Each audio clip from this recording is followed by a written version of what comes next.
टिप्पण तथा आलेखन। प्रशासनिक पत्रालय में टिप्पण तथा आलेखन का विशेष महत्व होता है। कार्यालय रूप में आगत पत्र प्राप्ति पर अथवा कार्यालय की स्वतंत्र आवश्यकताओं की पूर्ति के लिए टिप्पणी तैयार की जाती है। टिप्पण का अर्थ है पत्र अथवा की संपूर्ति के लिए टिप्पणी तैयार की जाती है।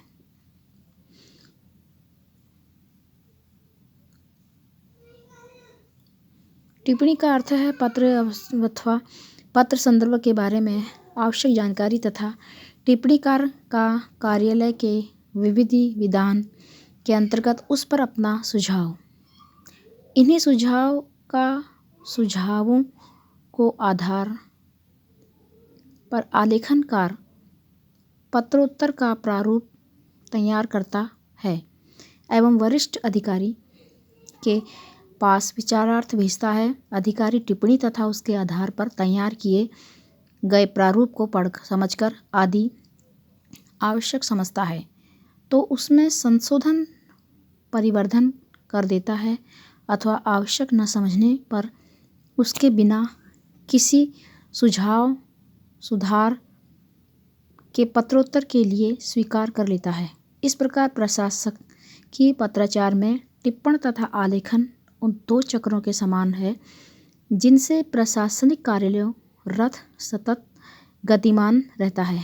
अतएव उसके बारे में थोड़ी सी चर्चा करना आवश्यक है। आइए यहाँ पर हम देखते हैं कि टिप्पण नोटिंग क्या होता है और शासकीय कार्यालयों तथा गैर सरकारी दफ्तरों में आवती आई हुई डाक को प्राप्ति भी कहते हैं कि अंतिम निस्तारण करने के लिए टिप्पणी का उपयोग किया जाता है। विचाराधीन प्राप्ति के अंतिम निस्तारण के लिए जो लिखित अथवा मौखिक कार्यवाही की जाती है उसको टिप्पणी कहा जाता है। टिप्पणी कार्य के अंतर्गत पूर्व पत्रों के सारांश, निर्णय के लिए तैयार किए गए प्रश्न अथवा प्रश्नावली के विवरण तथा सुझावों को स्पष्ट किया जाता है ताकि प्राप्तियों के अंतिम निस्तारण में सहायता मिल सके। उद्देश्य टिप्पणी लेखन के मुख्य 3 उद्देश्य होते हैं। टिप्पणी लेखन के 3 उद्देश्य होते हैं। पहला होता है कि सभी तथ्यों को स्पष्ट रूप में तथा संक्षेप में अधिकारी के सम्मुख प्रस्तुत करना और अगर किसी मामले में दृष्टांत अथवा विशिष्ट निर्णय उपलब्ध हो तो उसकी ओर संकेत करना। दूसरा वांछनीय विषय अथवा पत्र व्यवहार पर अपने विचारों को स्पष्ट करना। तीसरा यह स्पष्ट करना है कि आवती के अंतिम निस्तारण के लिए क्या कार्यवाही की जानी चाहिए और किस प्रकार से टिप्पणी लेखन में प्राप्ति पर की जाने वाली कार्यवाही के सभी तथ्य, आंकड़े तथा निर्णय के संदर्भ में हिताहित की सभी आवश्यक जानकारी प्रस्तुत हो जाती है और इससे अधिकारी को निर्णय करने में सहायता मिल जाती है। सामान्य नियम।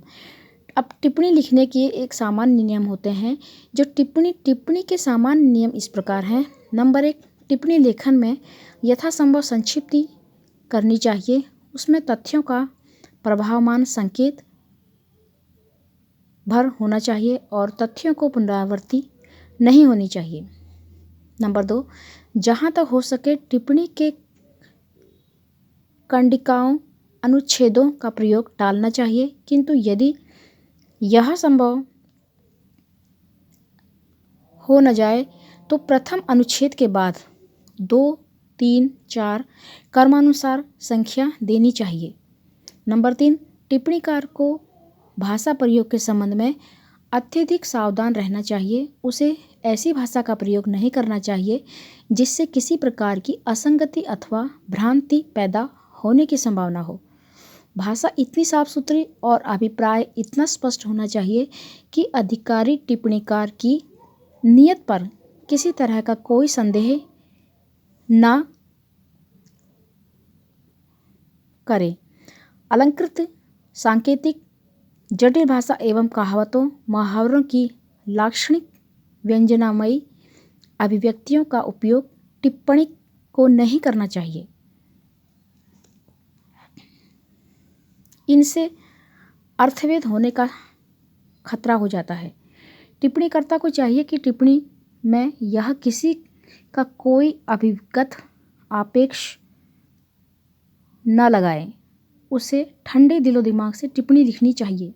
नंबर 5, टिप्पणी में सिर्फ प्राप्ति के संदर्भ और अपेक्षित शंकाओं का समाधान होना चाहिए। अगर पत्र में पूर्व पत्र व्यवहार के निश्चित दृष्टांत निर्णय का आदेश देना हो तो संदर्भ सहित समस्त तथ्यों को स्पष्ट अधिकारी के सम्मुख पेश करना चाहिए। नंबर 6, कभी कभी एक ही प्राप्ति में कई जानकारियाँ मांगी जाती हैं जिनके लिए अलग अलग आदेश प्राप्त करना आवश्यक होता है। अतः प्रत्येक बात के लिए अलग अलग टिप्पणी लिखकर अधिकारी को पेश करनी चाहिए। यथासंभव एक प्राप्ति पर एक ही टिप्पणी लिखनी चाहिए। नंबर 7, कभी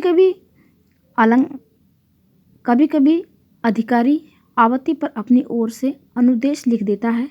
टिप्पणी को चाहिए कि टिप्पणी तैयार करते समय उन सभी अनुदेशों का समावेश भी उसमें कर ले। उसे ये अनुदेश हाशिए में लिखने चाहिए। इससे अधिक और अधिकारी का ध्यान उन पर जाता है और उसे विषय समझने में सरलता हो जाती है। वस्तुतः टिप्पणीकार अधिकारी के लिए आँख और कान की भूमिका अदा करता है। यह किसी मानने या किसी भी मसले पर अधिकारी को प्रारंभिक निष्कर्षों पर पहुंचने का मार्ग प्रशस्त करता है। अतः विचाराधीन प्रश्नों को इसे अत्यंत स्पष्टता और क्रमबद्ध रूप में लिखना चाहिए ताकि अधिकारी को निष्कर्षों तक पहुंचने में सरलता एवं सुगमता हो। नंबर 8, टिप्पणीकार को हमेशा अन्य पुरुष का प्रयोग करना चाहिए। नंबर 9, सहायक की टिप्पणी तैयार करने के बाद वहीं पर अपने हस्ताक्षर के प्रथमाक्षर लिख देने चाहिए ताकि अधिकारी आवश्यकता पड़ने पर सहायक को विचार विमर्श अथवा अनुदेशों के लिए प्रत्यक्ष रूप से बुला सके। भेद, टिप्पणी के आकार एवं संरचना की दृष्टि से इसके 3 भेद होते हैं। पहला भेद है प्रशासनिक नेमी टिप्पणी, दूसरा है स्वतः पूर्ण टिप्पणी और तीसरा है आवती पर आधारित टिप्पण। नेमी टिप्पणियों के अनुदेश क्रमशः आदेशात्मक तथा व्याख्यात्मक होते हैं। इस टिप्पणी में कहा जाए कि चर्चा करें तो फाइल कर दीजिए और यह देख लिया आदि वाक्यों का या आदि वाक्यांशों का प्रयोग बहुतायत से होता है और ऐसी टिप्पणियों में आदेशात्मक तथा सूचनापरकता की अधिकता होती है। ये 1 या 2 वाक्यों अथवा वाक्यांशों तक सीमित होती हैं। उदाहरणार्थ, इसे आवश्यक कार्यवाही के लिए अवर सचिव नीति को भेजा जाए, देख लिया, धन्यवाद आदेश के लिए प्रस्तुत स्पष्टीकरण मांगा जाए। यह टिप्पणी लिखने की एक विधि है। नंबर 2 पे है कि स्वतः पूर्ण टिप्पणी और इसमें दी गई सूचना अपने आप में पूर्ण होती है और यह टिप्पणी अधिकारी एवं सहायक दोनों स्तरों पर हो सकती है। स्वतः पूर्ण टिप्पणी में क्रम संख्या पावती और पृष्ठ पत्राचार लिखना जरूरी नहीं होता है ताकि वह किसी प्राप्ति पर आधारित न होकर परिस्थिति एवं आवश्यकता से पैदा हुई समस्या को सुलझाने के लिए भी हो सकती है। उदाहरणार्थ, कार्याधिक्य के कारण पदों के सृजन के लिए प्रस्तुत टिप्पणी स्वतः टिप्पणी होगी और क्योंकि उसका संदर्भ कोई किसी पुरानी आवृत्ति में नहीं है। नंबर 3 पे है आवृत्ति पर आधारित टिप्पणी। जो आवृत्ति पर आधारित टिप्पण होती है उसकी आवृत्ति पर आधारित टिप्पणियाँ सहायक स्तर पर ही लिखी जाती हैं और ऐसी टिप्पणियाँ जो होती हैं वह मुख्य लक्ष्य अधिकारी के सम्मुख आवृत्ति के विवरण को कार्यालय में की आने वाली कार्यवाही के संदर्भ में संक्षेप में रखना होता है।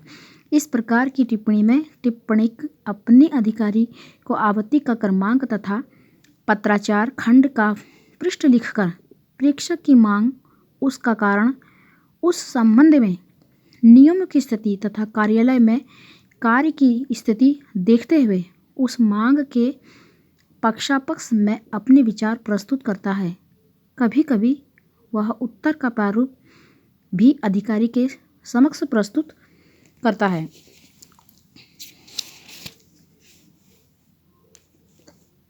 टिप्पण और टिप्पणी। अब टिप्पण और टिप्पणी के बारे में थोड़ी सी मैं जानकारी देती हूँ कि गैर सरकारी प्रतिष्ठानों में भी अधिकारियों के विचारार्थ सामग्री प्रस्तुत की जाती है, परंतु यह विषय सामग्री सरकारी कार्यालय में जितने विस्तार से दी जाती है उतने विस्तार में गैर सरकारी प्रतिष्ठानों को नहीं दी जाती है। सरकारी दफ्तरों में विषय में संबंधित सभी प्राप्त सूचनाएं और नियमों के बारे में सभी आवश्यक जानकारी दी जाती है, जिसके आधार पर अधिकारी को किसी निष्कर्ष पर पहुंचने में सफलता मिलती है। टिप्पणी तटस्थ भाव से अपने सुझाव देता है और इसी स्वतःपूर्ण सामग्री की प्रस्तुति को टिप्पण तथा जो नोट लिखता है उसे टिप्पणी कहते हैं। ऐसी सामग्री सरकारी कार्यालयों में प्रस्तुत करता है और इसे टिप्पणिक, प्रलेखक अथवा नोटर ड्राफ्टर कहा जाता है। टिप्पणी के 5 अव्यय होते हैं।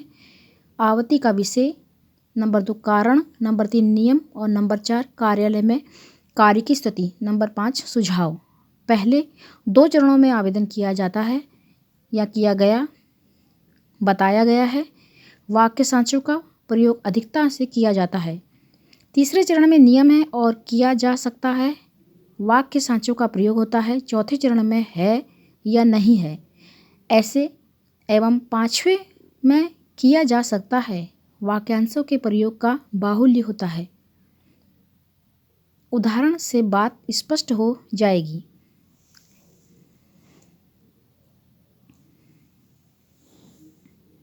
धन्यवाद।